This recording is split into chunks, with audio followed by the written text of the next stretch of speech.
जी, मेरी शादी 2023 में हुई है और 10वां महीना 16 तारीख को हुआ है।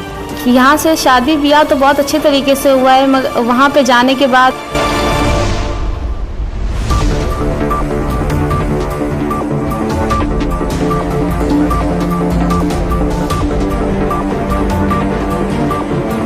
जो मेरी सास हैं वो मेरे चाचा को और मेरी अम्मी को दरवाजे पे से ही भगाने लग गए। बोले कि यहाँ पे क्या रखा है, तुम लोग तो लड़की को बेच चुके हो, तो मेरे दरवाजे पर आओ मत। तो मेरे अम्मी ने बोले कि अगर मैं लड़की की शादी की हूँ तो बेचने के लिए तो नहीं की हूँ, अपनी लड़की से मिलने आई हूँ। चूल्हे पे जो लकड़ी जलाकर खाना बनाते हैं उस पर बताया जाता है। मेरे पास न कोई आता था, मुझे अकेले चूल्हे के पास डाल देते थे। हस्बैंड का यही सीन था कि वो कहते थे कि तेरे अब्बा ने मुझे इतना बोले थे देने के लिए, बात किए थे, इतना कुछ दिए नहीं।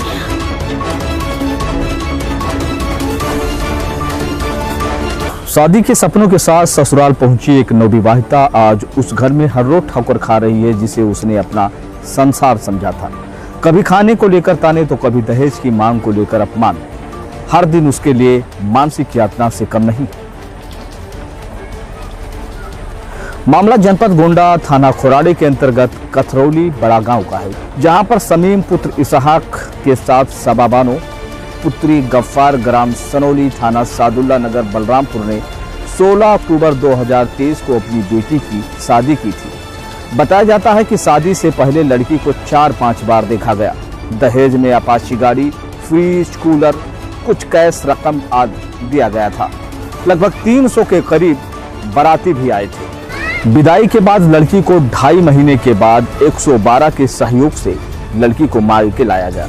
उसके बाद आज तक लड़की मायके में वनवास काट रही। बताया भी जा रहा है कि लड़की को लाने के लिए जब उसके चचा और मां दोनों गए तो उन्हें पानी तक नहीं पूछा गया, बल्कि जलील करके वहां से भगा दिया गया। तस्वीरों में भी आप देख सकते हैं कि लड़की के पिता सालों से सदमे में है। बेटी की हालत देखकर उनका कलेजा रोज फट रहा है, मगर समाज और कानून की उलझनों के बीच वह बेबस नजर आ रहे हैं। बेटी हर रोज अपने पति की राह देखती है कि शायद आज कुछ बदले, लेकिन पति या तो मूक दर्शक बना हुआ है या फिर उसी सोच का हिस्सा बन गया है जो एक और बेटी की जिंदगी बर्बाद कर रही है। सास ने नवविवाहिता को कभी ठीक से स्वीकारा ही नहीं।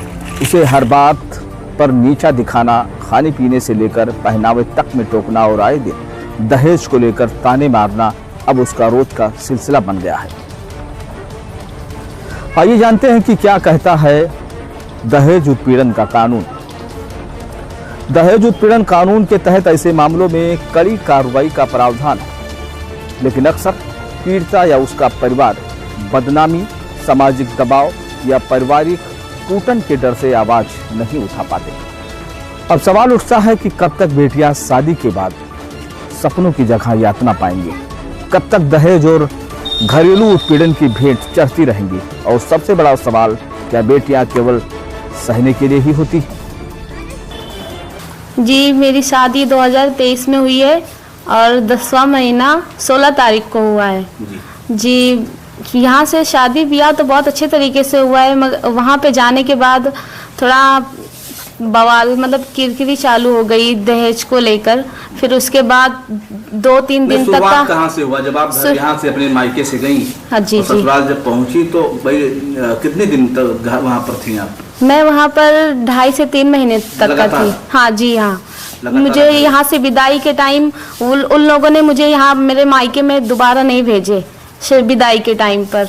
फिर विदाई हुई तो मेरे अब्बा ने 2 से 4 दफ़ा, मतलब 3 दिन तक का बहुत फ़ोन किए, लगातार फ़ोन करते रहे कि मतलब हमारी बेटी को भेज दीजिए, हम आ रहे हैं।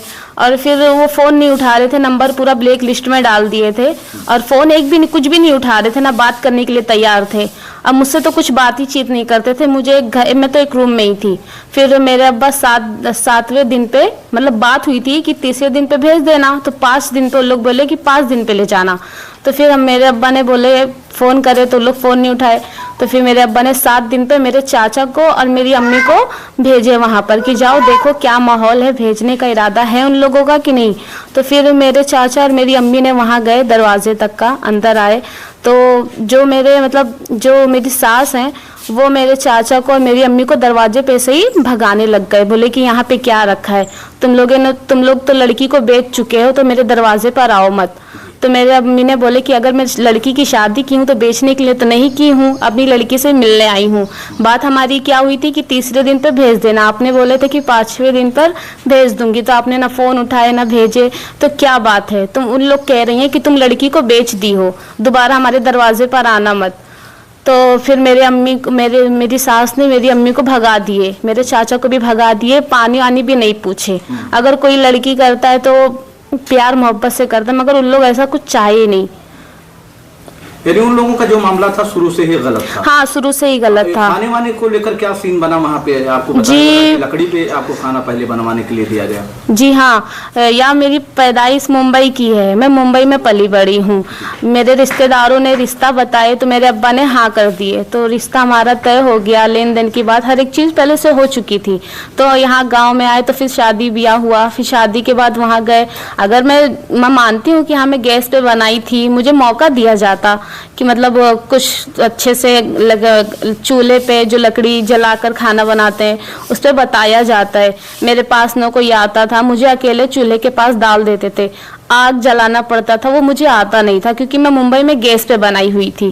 तो गैस पे बनाई हुई थी तो मुझे नहीं आता था मतलब चूल्हा लकड़ी जलाना। तो मैं ऐसी भी इतना पूछती थी कि आके मुझे कोई कुछ बता दो, तो मतलब मेरी सास वहाँ से चिल्लाने लगती, गाली देती कि नहीं कोई ज़रूरत नहीं है, हम लोग नहीं आएंगे, तुझे जैसा बनाना है बना। तो मैं खाना बनाती थी कैसे भी करके, थोड़ा लेट हो जाता था, फिर चूल्हा नहीं जला पाती थी, या चावल थोड़ा नीचे से हल्का वो आँच मतलब उसकी आग ज़्यादा था, तो मतलब जैसे खाना पकड़ लेता तो वो गालियाँ देती, चिल्लाती, हाथ उठा देती। फिर मतलब जो मेरे शौहर थे उनको भी कह देती कि इसको किसी चीज़ का तरीका नहीं है, इसके माँ बाप क्या पता क्या करके भेजे हैं, सिर्फ दहेज भी कम दिए हैं, मतलब यही सब चीज़ को लेके ताना गाली। और हर दिन आए दिन मतलब कुछ ना कुछ घर में ये करो वो करो, आए दिन मतलब कुछ ना कुछ ऐब निकालती थी, गालियाँ। हस्बैंड का क्या सीन था आपके?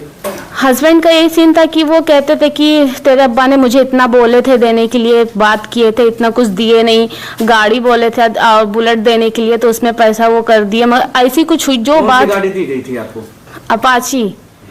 अपाची गाड़ी दिया गया, और शुरू से वही बात हुई थी। और अभी भी उन लोग का मांग यही है कि मुझे बुलेट चाहिए तब मेरे घर पे आना, और उन लोग लेके जाने के लिए भी राजी नहीं है। 1.5 साल शादी को हो गया। हाँ, 1.5 साल में आप 2.5 महीना डायरेक्ट घर पे थी? जी हाँ। उसके बाद दोबारा आना जाना नहीं? बिल्कुल नहीं। अभी भी हस्बैंड से बात होती है नहीं होती? बिल्कुल नहीं होती है। 1.5 साल से ना बातचीत होती है, ना वो हाल चाल लेते हैं, ना खर्चा पानी देते हैं। हस्बैंड आपके क्या करते हैं? पीओपी का काम करते हैं। यहाँ इंडिया में क्या कहीं बाहर? बाहर करते हैं, सऊदी कतर। जी हाँ। तो कोई बातचीत 1.5 साल से नहीं हो रही? बिल्कुल नहीं, बिल्कुल नहीं। हाथ कितनी बार आप पर उठाया गया मारने पीटने की? मुझ पे हाथ बुनियाद पर मारा गया? दहेज को लेकर हाथ उठाया गया है, और खाने को लेकर, और ऐसे ही झगड़ा, ऐसे ही बैठे बैठे ही मारते थे। अच्छा, एक बात और बताओ, अगर आपके घर वाले आपको दोबारा ले जाना चाहें तो आप जाएंगे वहाँ? जी हाँ, मैं जाना चाहती हूँ। आप जाना चाहती हैं? जी। कोई शिकवा शिकायत नहीं? बिल्कुल नहीं, बस प्यार से लेके जाए, मेरे ऊपर हाथ ना उठाए, मुझे गाली गलौज ना दे, मारने की धमकी भी उन लोग बहुत देते हैं। कहते हैं कि छत से ढकेल दूंगा, तो कभी कहेंगे गैस बाटला फोड़ दूंगा, तो कभी मेरा सामान बाहर फेंक देंगे, तो मुझे बोलेंगे अपने घर द्वार जाओ, तुम्हारा यहाँ कुछ नहीं है, अपने बाप से बोलो कि मुझे बुलेट पहले दिलाए तब आना मेरे घर में। उन लोग का कहना ये है, और लेके जाना नहीं चाहते मुझे। जानकारी है आपको शादी कहाँ हुई है? मेरी हाँ, खोड़ारे थाना, गौरव चौकी के आगे। हस्बैंड के क्या नाम है आपके? मोहम्मद समीम। तो वो सऊदी अरबिया में जो है, हाँ, कतर में, यानी पीओके का काम करते हैं? जी हाँ। शादी से पहले बात होती थी फोन पे कभी कि नहीं? बस ऐसी नॉर्मल, 1 हफ्ते में, 1 महीने में। यानी जब से शादी हुई आप गई दोबारा यहाँ जब आई तो कोई बातचीत नहीं? बिल्कुल नहीं, बिल्कुल नहीं। अगर समाज को बदलना है तो ऐसे मामलों में चुप्पी नहीं बल्कि एकजुट होकर आवाज उठानी होगी, क्योंकि एक ही खामोशी दूसरे की सजा बन सकती है। अगर ये खबर आपको अच्छी लगे तो लाइक करें, नहीं तो डिसलाइक करें, क्योंकि आप देख रहे हैं इंडिया टाइम्स ऑफिशियल।